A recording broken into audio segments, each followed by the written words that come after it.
Guys, today I want to show you how I beat the chess master being only a 14-year-old child. This game happened back in 2018 in Moscow Chess Open. As you can see, my rating was only 1923. In comparison, now it's 2152. Not that high, but still climbing. And my opponent was Alexander Syrchikov, whose rating was 2400. I guess one rating point away. So let's see what happened, and I hope you will learn something. I'll give you some tips how I learned the game, how was my preparation going, and all this stuff. So let's start. The game started with e4. This is what I usually played in my childhood against everyone. But I remember that during that specific tournament I played London system a few times. Don't repeat this. e4, c5, knight f3, d6, d4, c takes d4, knight d4, knight f6, knight c3, g6, bishop e3, bishop g7, f3. So, common dragon line. I remember I prepared for this game, but we'll come to this in a few moves. Knight c6, queen d2, castle, long castle. So now it's opposite castled kings. I castled queen side, he castled king side, and both of us have some attack opportunities. And of course I prepared it back in the evening. You know what? I was always scared of high-rated opponents, and I have some, psychological problem. I don't have it now, I guess, but back then, it was a complete disaster for me. So I was always scared, but I had good preparation and it all went through. So d5, e takes d5, knight d5, knight c6, b takes c6, bishop d4, e5, bishop c5. This is what I all prepared, and now he plays bishop e6, sacrificing his rook. But you know what? I could take it, of course, but at this point, look, bishop f8, and he can just go queen f8, and look at this bishop. It's a hunter on g7.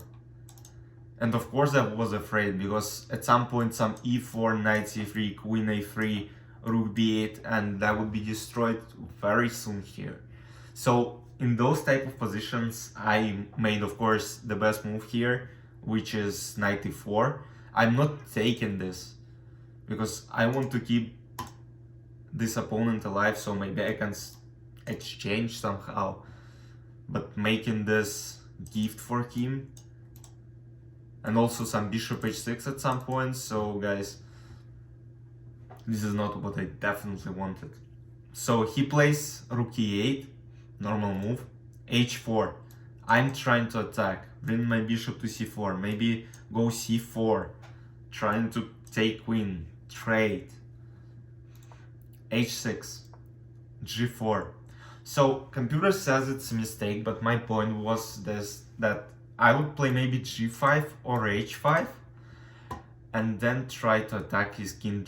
I remember about g5, maybe I also wanted to play h5, because of g5 I can go knight d6, maybe knight f5, and this bishop will trade on f5 and I'll have two bishops. I had some thoughts about it, but he played f5, which is a blunder and of course a mistake, as it gives me a lot of options. G takes f5. I guess bishop f5, just bishop c4, and I then go h5, rook g1, and whatnot. So he plays g takes f5, now knight d6. And look, this pawn is kinda weak right now, and I decided to use it. Moreover, look at this king. It's absolutely alone here. Only bishop defends it, so I can go rook g1 and try to attack. So at this point, I was really happy with what's going on in this position. I knew I had some tactics, I knew I will develop my pieces more and I'll start attacking. And when you have this against 2400 player, you're always like excited. So let's see what happens. Rook e7, bishop h3, which is computer says it's a mistake. I thought it's the best move because I attacked pawn on f5 apparently, and I didn't see the way how it can be defended, like any way. So queen g7, I played c4, knight f4, and now I'll try to challenge you. Can you find a brilliancy? I mean, it's literally a brilliancy. Chess.com says it, and I was sure it's a great move by me. I played bishop f5. So you see all those arrows which Chess.com shows. So the point is, what happens, bishop f5, knight f5, and I attack not only his queen, I attack his rook with 2 pieces. So he can't take on f5 because I'll just play bishop e7 and I'm up in exchange. So this was not the option for him. He plays queen d2, rook d2, rook f7, knight d6, rook d7, knight e4, knight d3, king c2. And we went into this endgame where I'm up a pawn, but he has this bishop, which can potentially become quite annoying, you know. In open positions like this, bishop is really good. But my knight is jumping as well, so I was like, I have this knight against this bishop, and if I go knight e4 next move, it is a dream position. But of course, he didn't allow me to do this. He plays e4 himself, attacking the pawn on b2, attacking pawn on f3. So I took with knight, bishop b2, rook b1, bishop d4, rook d7. I still remember how scared I was. I was like, I thought I was winning, but it would be hard to convert against such a strong player. So I decided to play a bit more defensively to have more chances. So h5, rook h4. So the pawn cannot be taken because of knight f6 fork. So this was another trick. So no rook h5 yet.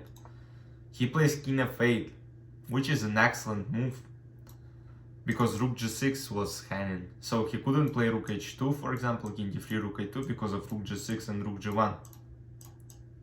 So he noticed this.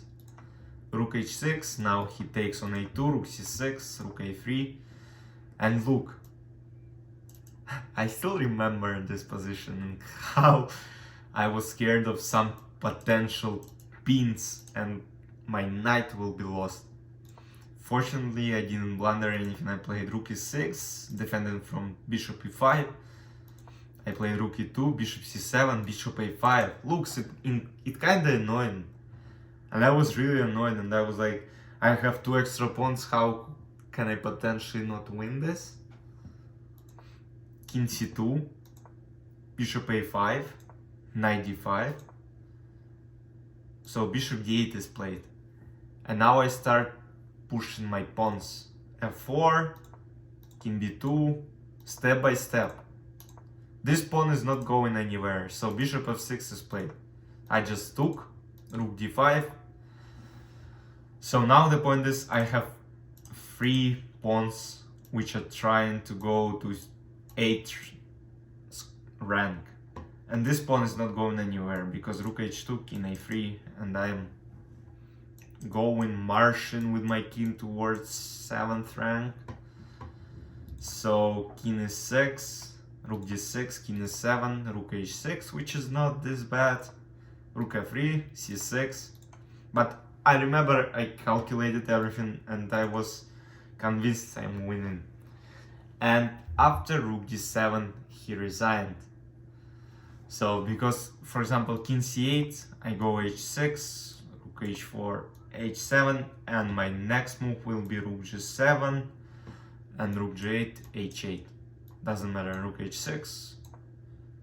And next few moves, I mean, you can't imagine how happy I was after this game.